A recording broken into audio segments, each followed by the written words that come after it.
What's up, you guys? Welcome to a brand new channel, Trade Master AT. To describe a little bit of myself, I'm pretty much an investor, a trader, a mentor, and a coach. I have many years of experience. I invest into cryptocurrency and also in the normal stock exchange. In this video, I'll be pretty much discussing the key strategies and tips of trading and investing. So to start off, let's talk about the understanding the difference between trading and investing. So with trading, the trading involves the buying and selling of financial instruments like stocks, currencies, or commodities with the goal of making short-term profits by capitalizing on market fluctuations. So pretty much it typically is more frequent and relies heavily on technical analysis and short-term trends. Therefore, as for investments, they involve purchasing assets with the intention of holding them for a long term, which is like a long term investor that purchases something and keeps it and holds for the next coming years and hoping for an ROI of 20, 25, 30%. And pretty much the investors aim for appreciation or the dividends. Like you can say, if you purchase Apple stocks or Google stocks, in certain times there's always dividends paid out. Depends on how good the company does, or pretty much the interest and income of the often conducted financial analysis to make informative decisions. So as you can see right here, which I have right here, Investopedia, it's really nice to see what analysis they use and the styles that they provide of the definition of investment trading. So as you can see, investment or active trading is pretty much what we take an active investment approach. Usually tend to monitor markets daily, which is normal because that's what their job is, to watch the market trends, to see is this a bull market, a bear market, to understand the aspects of how they should position their profits or their losses. Or you have also a passive investor, which is pretty much follow a buy and hold or hold. We say that this type of investor does not make an effort to closely monitor the markets on a daily or even regular basis. Their goal is pretty much to track the returns of the benchmark index, which is something we anticipate with the coming years that anything could change. If it's 20%, 25, 30%, however they see fit. So when we talk about the key differences between trading and investing. So there is four different versions of it. There's a time horizon, the approach, the risk and strategy, or the psychology and decision making. So if you talk about the time horizon, so pretty much the traders themselves focus on the short-term gains, often within minutes, hours, or days, investing however spans years or even decades. So if we consider that time horizon, we can also see how the approach tends to involve more active management, consistent monitoring, and executing trades. Investing leads towards a more passive approach centered on long-term growth and compounding. And when you really consider psychology and decision making, the traders are more prone to make decisions based on short term market movements and emotions only. Investors often make the decision based on if it's a fear of missing out, fear of greed, or super greed, fundamentals, and economic factors. So that's where we come with the risk and strategy. So trading carries a higher risk due to the short term nature and dependence on market volatility. Investing trends to be less volatile but has its risk over the long term. So when we go over here, we're going to talk about pretty much, you can say 10 principles of a successful trader. So if you consider that, there's also many different aspects, as you can see right here as the first point. Trading is not gambling. Many people think that if they invest $10, $20, $40, that they're going to see all this money and they're going to expect that it's going to come back in major big returns.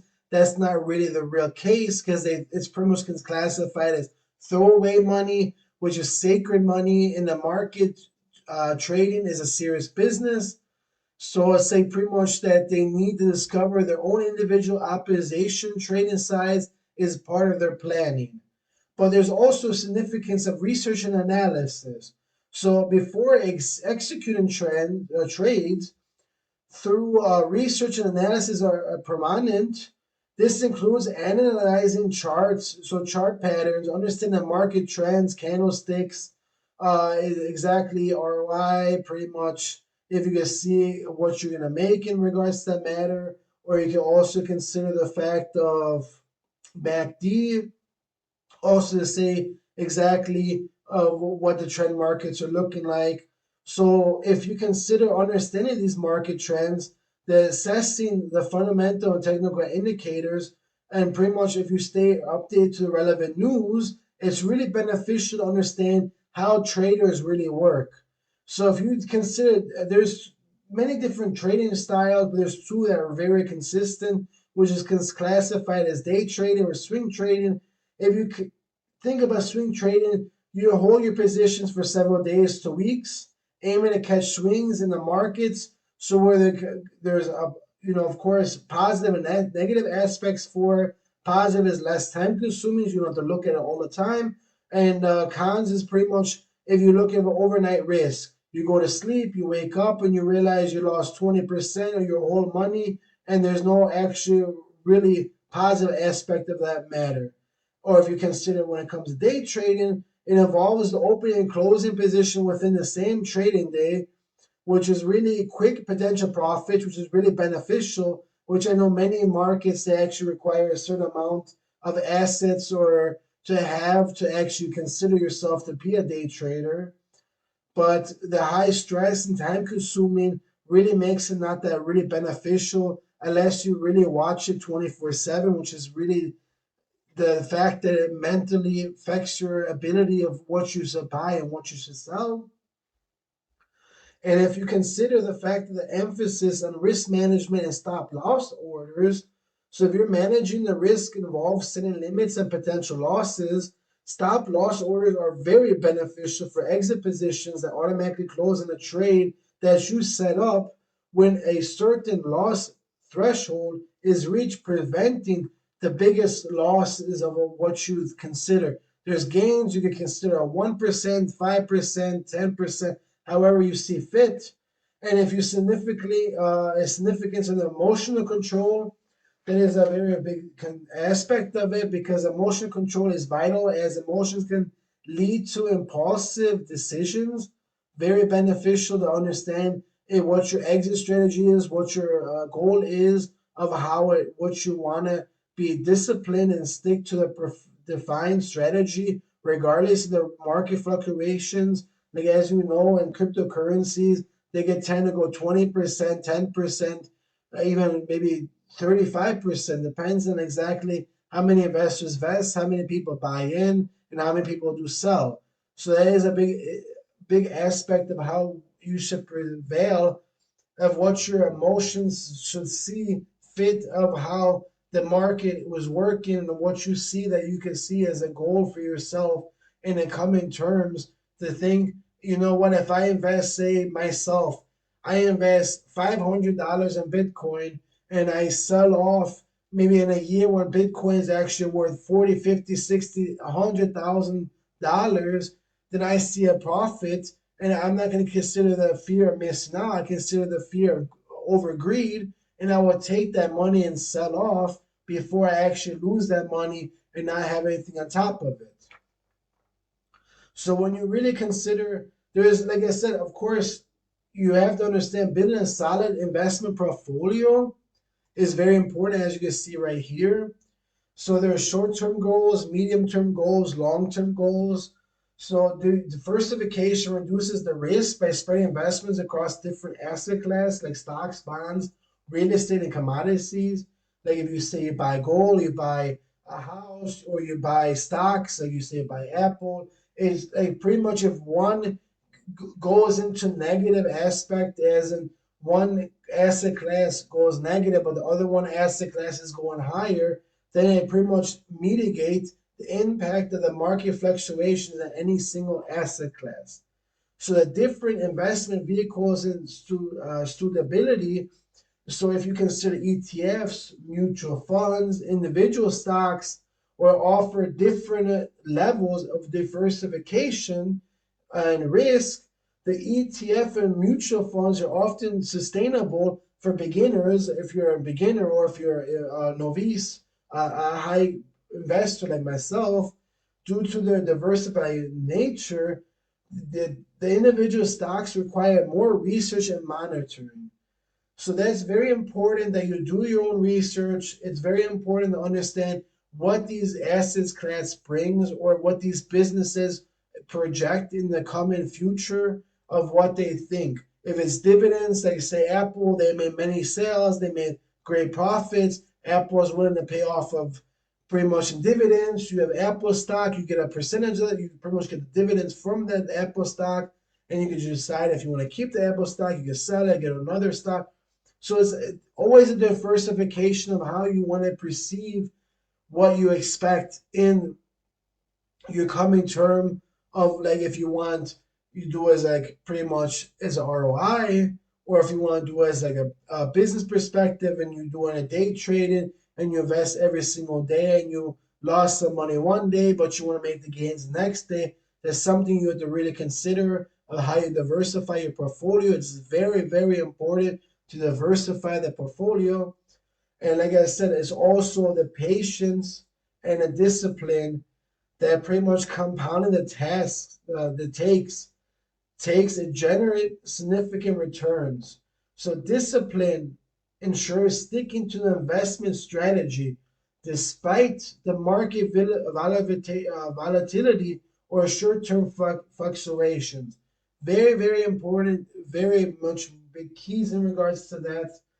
So if we start talking about the novice traders and investors, there's many tips I can provide to everybody. So there's practical tips for the beginners, which is people that have never invested, neither in crypto or neither in a New York Stock Exchange or in regular stocks.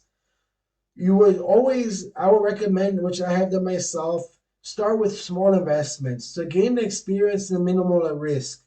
If I put $50 in and I take my money and I say I want to pay $50 to buy an apple, you know what?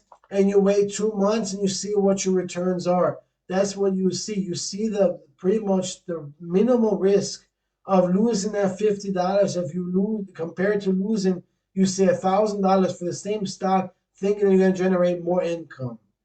And also, you have to learn from the mistakes and pretty much of trading to practice without real money. So you could also do paper trading or practice without pretty much using real money and have an idea of what you expect, of what you think that will benefit you.